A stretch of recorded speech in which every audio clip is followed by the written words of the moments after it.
عزیز طلبہ، آج ہم میر تقی میر کو پڑھیں گے۔ تو میر تقی میر کے بارے میں جانتے ہیں۔ میر تقی میر 1722-23 میں پیدا ہوئے اور انہوں نے 1810 میں وفات پائی۔ ان کا نام محمد تقی تھا۔ ولادت آگرہ میں ہوئی۔ دادا بھی ان کے فوج میں ملازم تھے اور میر تقی میر کے والد علی محمد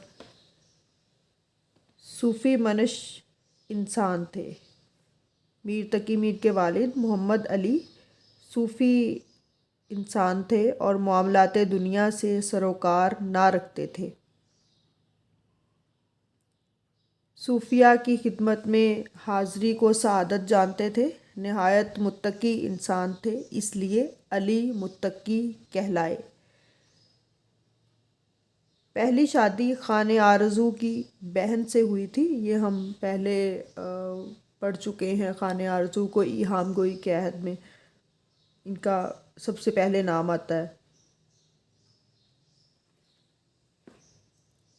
تو اس پہلی شادی سے ان کا ایک بیٹا تھا جس کا نام محمد حسن تھا۔ دوسری شادی میر کی والدہ سے ہوئی۔ ان کے بطن سے 3 اولادیں تھیں۔ علی متقی اپنے بیٹے محمد تقی کو، جسے ہم میر تقی میر کہتے ہیں، محمد تقی کو اپنی راہ پر چلانے کی تمنا رکھتے تھے۔ شیرخوار بچے کو اپنی گود میں لے کر ٹہلتے تو کہا کرتے، بیٹا عشق کرو، عشق کرو، کیونکہ دنیا میں عشق کے سوا کچھ نہیں۔ تو یہ سوچ کر بہت خوش ہوتے کہ خدا نے انہیں جو ہے وہ ایک نونہال بیٹا عطا فرمایا ہے۔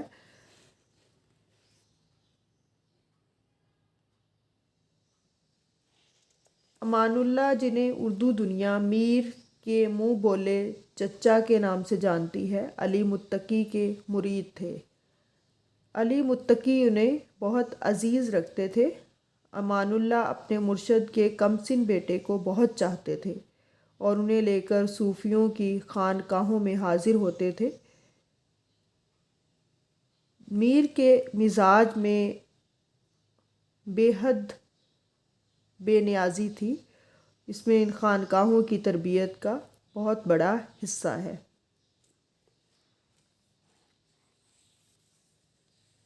محمد تقی نے ابھی پوری طرح ہوش بھی نہ سنبھالا تھا اور ان کی عمر ابھی 11 برس کی بھی نہ ہوئی تھی کہ والد کا سایہ سر سے اٹھ گیا اور منہ بولے چچا نے دنیا کو خیر باد کہہ دیا۔ اب یہ بالکل بے سہارا ہو گئے۔ سوتیلے بھائی حافظ محمد حسن سے حسن سلوک کی امید ہو سکتی تھی، مگر باپ کے مرتے ہی انہوں نے آنکھیں پھیر لی۔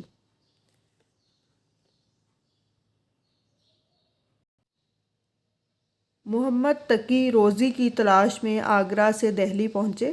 کچھ دن پریشان حالی میں گزارے۔ آخر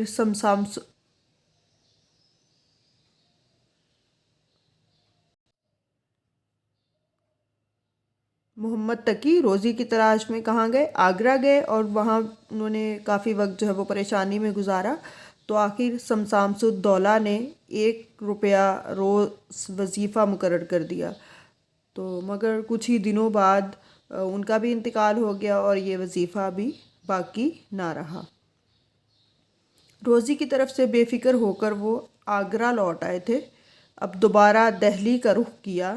اس بار سوتیلے بھائی کے ماموں خان آرزو کے یہاں پناہ لی۔ ان کی توجہ سے میر نے بہت کچھ سیکھا۔ سعادت امروہوی کے مشورے پر شعر تو پہلے ہی کہنے لگے تھے۔ خان آرزو کی توجہ سے ان کے فن شعر گوئی پر بہت بڑا اثر پڑا اور انہوں نے ان سے بہت کچھ سیکھا اور اس طرح محمد متقی سے میر ہو گئے۔ لیکن خود میر کا بیان ہے کہ حافظ محمد حسن نے اپنے ماموں کو بھڑکا دیا اور وہ ان سے خفا ہو گئے۔ میر ان کا گھر چھوڑنے پر مجبور ہوئے اور آخر کار ذہنی توازن کھو بیٹھے۔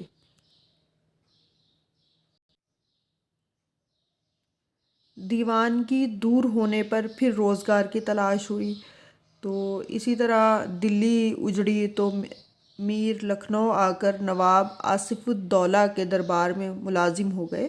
عمر کے 31 برس وہاں گزار کر 1810 میں جہان فانی کو خیر باد کہہ دیا۔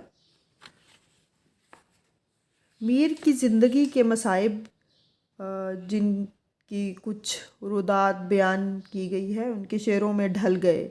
یہی وجہ ہے کہ ان کے کلام میں بلا کا درد پایا جاتا ہے، اور کلام میر میں پایا جانے والا یہی درد ہے جس نے ان کی شاعری کو اتنا مقبول اور ہر دل عزیز بنا دیا کہ تقریباً 200 برس بعد بھی یہ ہر دل کو تڑپا دینے کی صلاحیت رکھتا ہے۔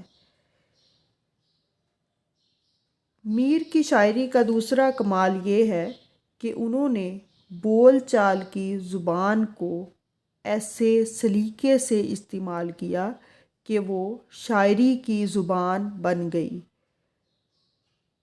مطلب یہ کہ وہ آسان اور عام فہم زبان تو استعمال کرتے ہیں مگر تمام شعری وسائل کا سہارا لیتے ہیں۔ ان کی تشبیہات، استعارے دلوں کو اپنی طرف کھینچ لیتے ہیں۔ ہلکی ہلکی موسیقی اور نرم لہجے نے بھی ان کی مقبولیت میں اضافہ کیا ہے۔ ان کی شاعری میں خود کلامی پائی جاتی ہے، گویا شاعر اپنے آپ سے ہی باتیں کرتا ہے۔ یہی وہ خوبیاں ہیں جن کے سبب میر کا کلام آج بھی جادو کا اثر رکھتا ہے، اور آئندہ بھی اس کی یہ تاثیر باقی رہے گی۔ میر نے متعدد اصناف میں طبع آزمائی کی۔ انہوں نے مرثیے بھی کہے اور بہت اچھی مثنویاں بھی لکھی، مگر ان کا اصل کارنامہ ان کی غزل ہے۔ تو آپ پہلے بھی پڑھ چکے ہیں، ایک بہت مشہور شعر ہے جو تشبیہ کے حوالے سے پڑھایا جاتا ہے، مثال دی جاتی ہے اس کی۔ نازکی اس کے لب کی کیا کہیے، پنکھڑی ایک گلاب کی سی ہے، میر ان نیم باز آنکھوں میں ساری مستی شراب کی سی ہے۔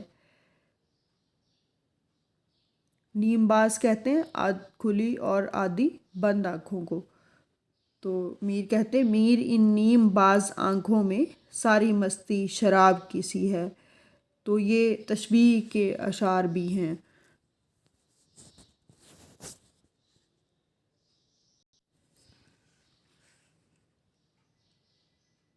یہ جو اسکرین پر آپ کو شعر نظر آ رہا ہے یہ بھی ہم پہلے پڑھ چکے ہیں۔ ریختہ، جب ہم نے اردو کے قدیم نام پڑھے تو اس میں ایک نام اردو کا ریختہ بھی ڈسکس ہوا،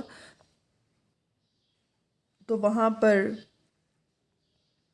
زبان کو بتانے کے لیے، سمجھانے کے لیے میر کے شعر کا حوالہ دیا گیا تھا۔